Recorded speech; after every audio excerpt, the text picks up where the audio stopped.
date is December 10th, 1995. The survivor, Lily Wider. Lily's name during last name at birth was Lily Kornguth. Interviewer, Roberta S. Berger. City and state, Dallas, Texas. Country, the United States of America. Primary language is English. Enough? We're ready. Okay. My name is Roberta Berger, and today's date is December 10th, 1995. I have the pleasure of interviewing Lily Wider. The interview is being conducted in Dallas, Texas, in the United States of America.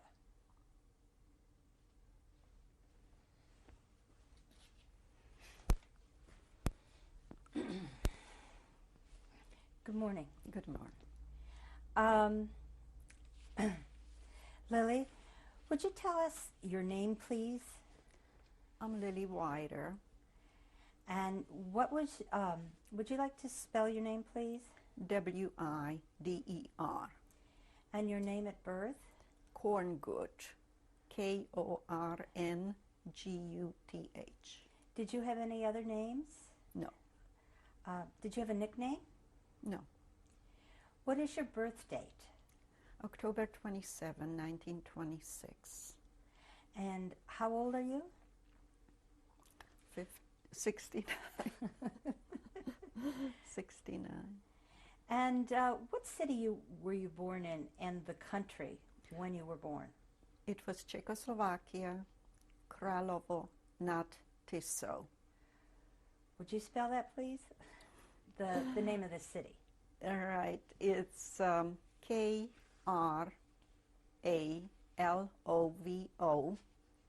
Nad, that means over. Mm-hmm. Tisou is a river. So it's Tisou. Okay, thank you very much.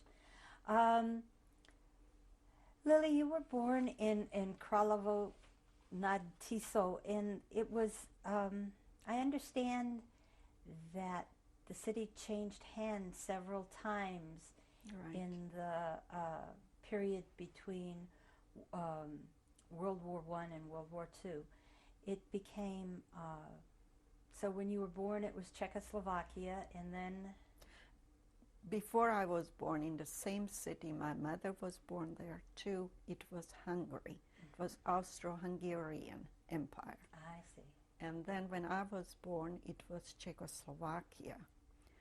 Then in 1939, Czechoslovakia stopped existing. It was divided into different countries, and that part became Hungary. I see.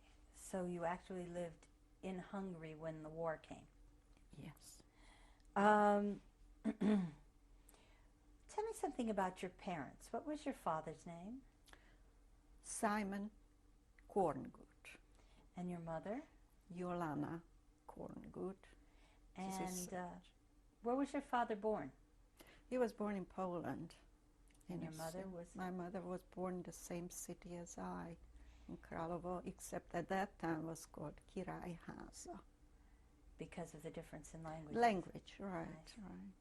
And how many brothers and sisters did you have? One brother. And what was his name? Arthur. Mm-hmm. And he was younger by 1 year? 15 months. And what did your, you said that your father was born in Poland. And in what town in Poland? It was called Novi Targ. I mean, it's still called the same way. It's still Poland. It hasn't changed. And what did he do for a living? He was export-importer. Of what? Well, it was mainly working with the government and buying certain things that Czechoslovakia didn't have. For example, it was, in the season was fruit, then it was wheat, sometimes there were horses when it was needed for the military, because our city was at the border of different countries. We're very close. There was Poland, there was Hungary, and Romania. And tell me about your mother. Well, she was born, as I said, in Királyháza. My grandparents lived there, and she came from a big family. She got married very young, and she was a very, very happy-go-lucky person, always singing, whistling. She was teaching us, I remember the French national anthem, and she didn't understand what she's saying, but she sang some English songs, because more relatives who used to live in this country visited when she was a little girl, and she remembered certain songs. So it's very funny, because I remember those songs, and when I learned the language, it didn't make any sense. But she sang it. So living in the same town with your grandparents, there was a lot of family around? My aunt lived there also with her family, very close to us, and there was some single aunts still living in the house, and then there were some uncles, so it was quite a big family. And you gathered on holidays? Oh, always, every Shabbat. After the services, we usually gathered at my grandfather's home, and we had a kiddush there and a little talk, and we kids always had a wonderful time running around. It was a happy time. And where did you go to school? First, the grade schools, elementary school. I went in my hometown, and then... What kind of school was it? Public school. Mm-hmm. Everything Was was government-owned. So at that point it was Czech? It was Czech, yes. That's how I started school, kindergarten, and then grade schools up till 5 grades. And then, since we didn't have high school in my hometown, only like junior high school, and my parents wanted me to continue on higher levels, so they sent me to a smaller, it was called gymnasium. But it wasn't in our town. I had to commute daily. It was about 9 kilometers. You commuted daily with the train. Oh, there was a train that was very close to our home, and so every morning I went, and every afternoon I came back. And on Shabbat, since it was required to go to school, I stayed with a family in that city. I see. So you stayed with the family just on Shabbat? On Shabbat, yes. Because it was very short distance. It was like a maybe 15, 20-minute ride with a train. I see. You said you had a very happy childhood. Was your family well-to-do? Yes. They were very well-to-do in that, compared. Sure, they were not millionaires like in this country, some people, but very well off in our city. And your mother respected people. Your mother had help in the house? Yes, sure. And did you have a big house? Yes, it was very nice, big, fairly new. I remember it was built in 1933.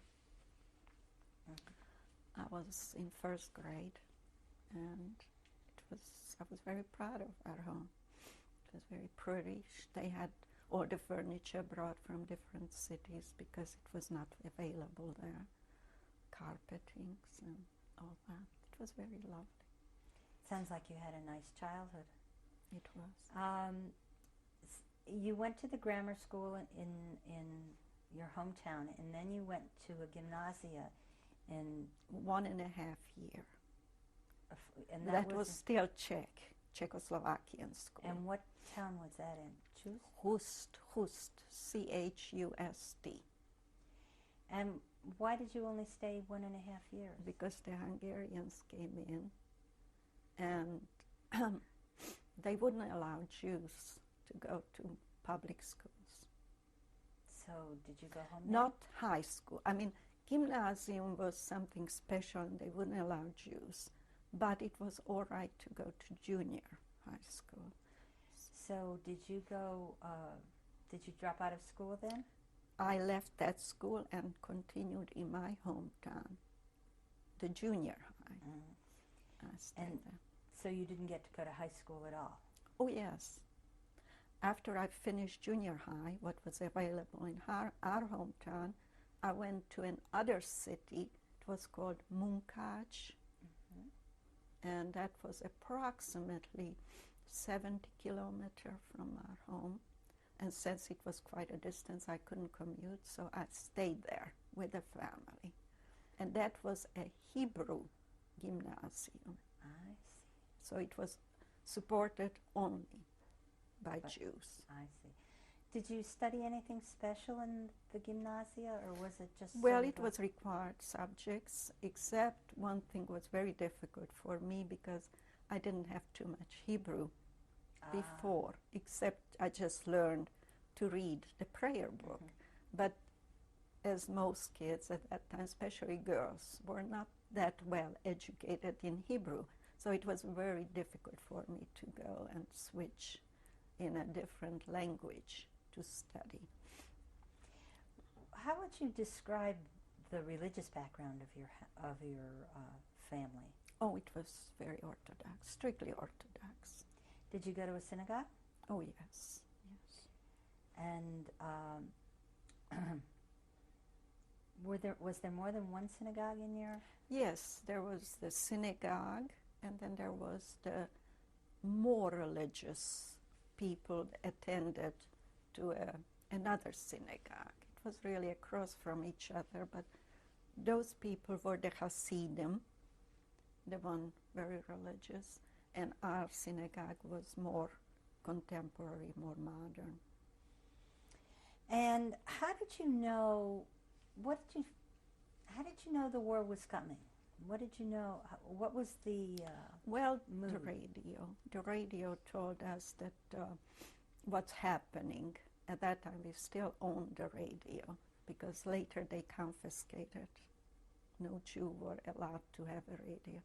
So we were listening, and of course, when Poland was attacked in 1939, or was it later? No, it was later. I think 41. Okay, I thought it was 39. 39 is when the war started. Yes, we heard. I remember standing on the railroad station and waiting for my train, and it was announced that Germany attacked Poland. It was in September of 1939. Right. What year, do you remember what year it was that you were forced to drop out of the gymnasia in Hust. Hust? Well, that was the year then the Hungarians arrived, and that was in 39. Oh, I see. Okay.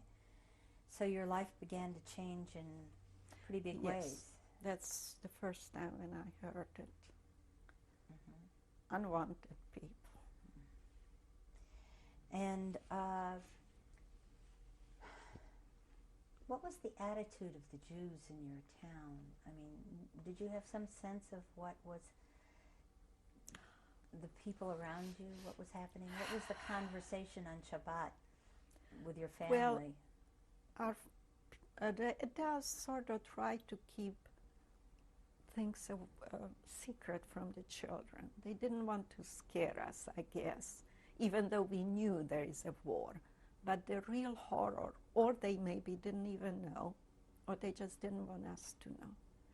But life was pretty normal, pretty normal. We did everything. There were certain things that was not available, for example, like sweets, chocolates, certain fruits, certain clothes it was restricted. But otherwise, we lived a pretty normal life. And then in 19 and how long did that go on? When did things really begin to change? Well, for us in 41 was a very bad thing happened because my father was born in Poland, and at that time the Hungarians decided that anybody who wasn't born in that country should not stay there. So we were expelled. As it happened, my father was in forced labor camp When was he previously. taken? When was he taken to forced labor? Probably a few months before that. I don't remember the exact date. And mother, brother, and I stayed. And we were just, one morning, they came in. I remember it, one of them was my high school teacher. And he says, enough for the Jews. They lived good, long enough. Pack one suitcase and go. They took us to a place. They put us on the train, and we weren't even, I think my grandfather came over and sort of tried to help. There was nothing he could do. So we were taken by train to Poland and left there on our own. They just kicked you off the train? The train stopped, and now you go and find your new home.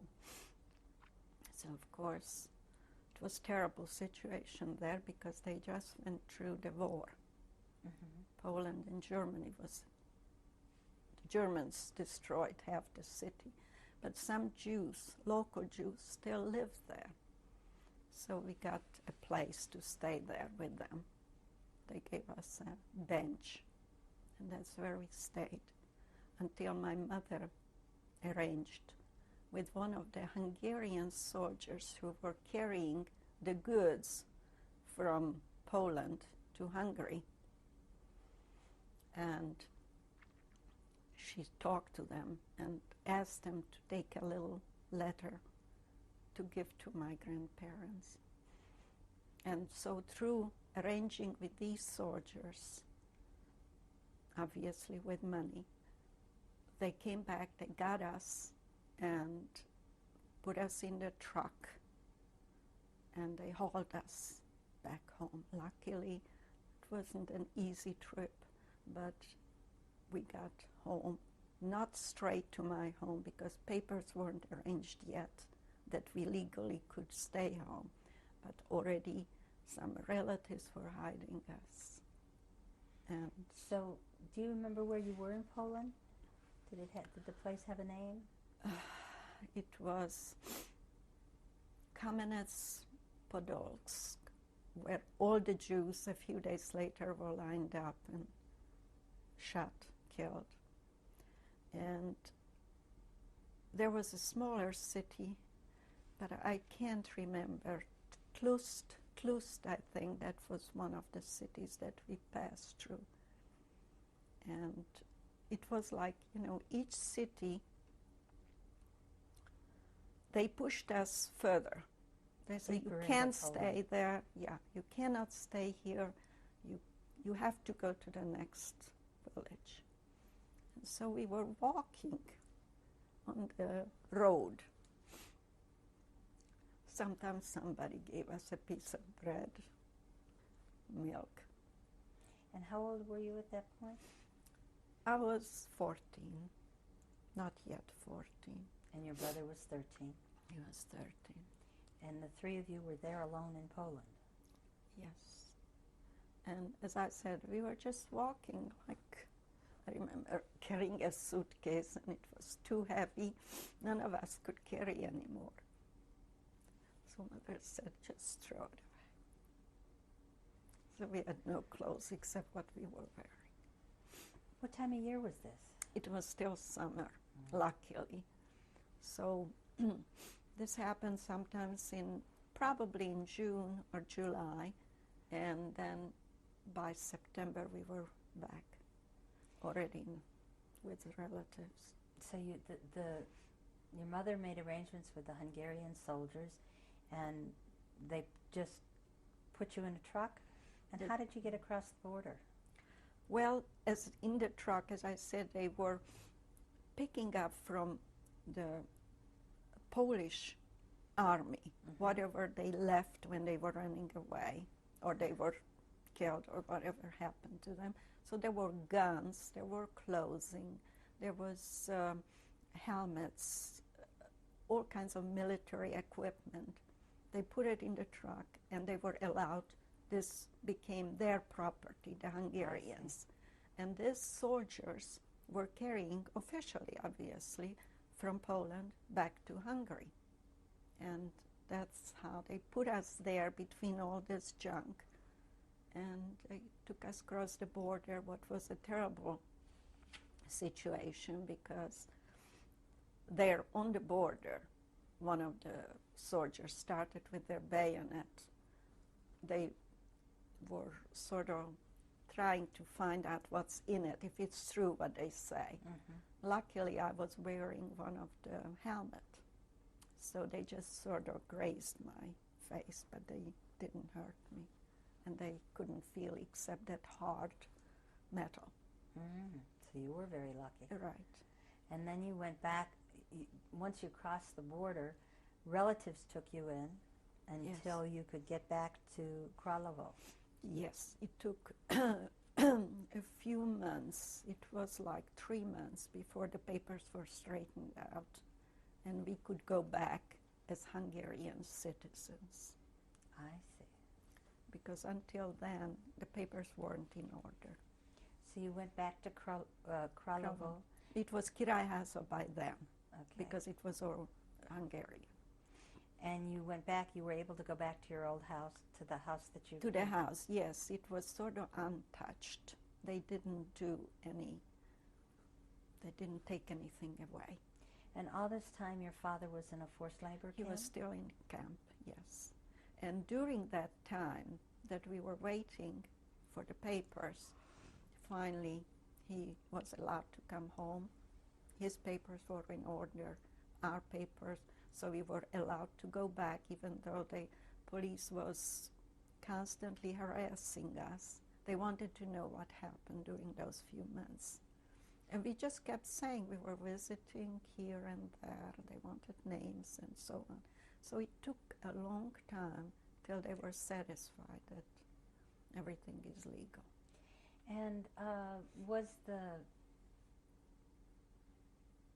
but the shooting war wasn't near you?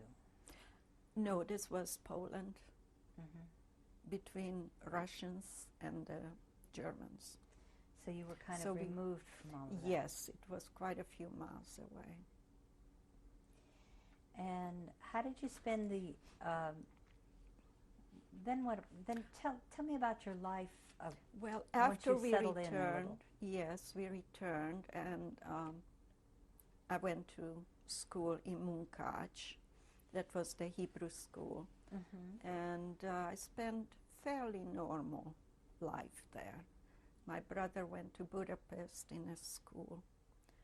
It was sort of, I guess, business-oriented school, also because it had to be Jewish. Non-Jewish schools were not allowed for the Jews. They had to be educated by their own people. And so I stayed there for 2 years until 44, when the Germans occupied Hungary.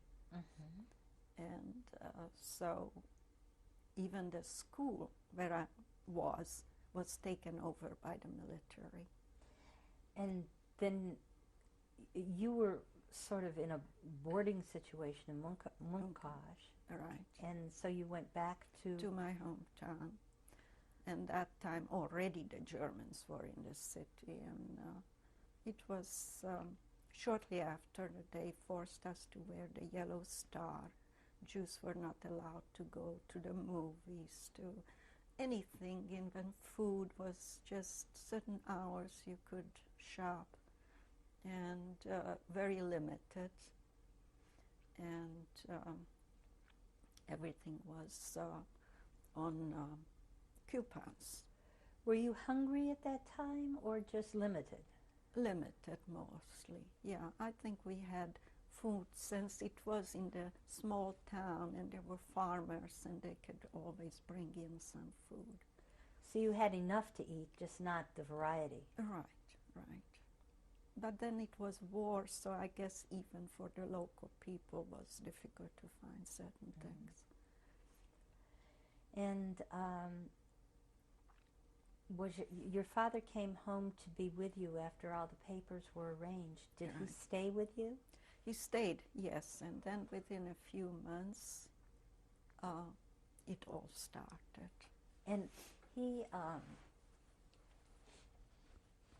his business or job kind of went away When the Czechs left, Czechoslovakia stopped existing and it became Hungary.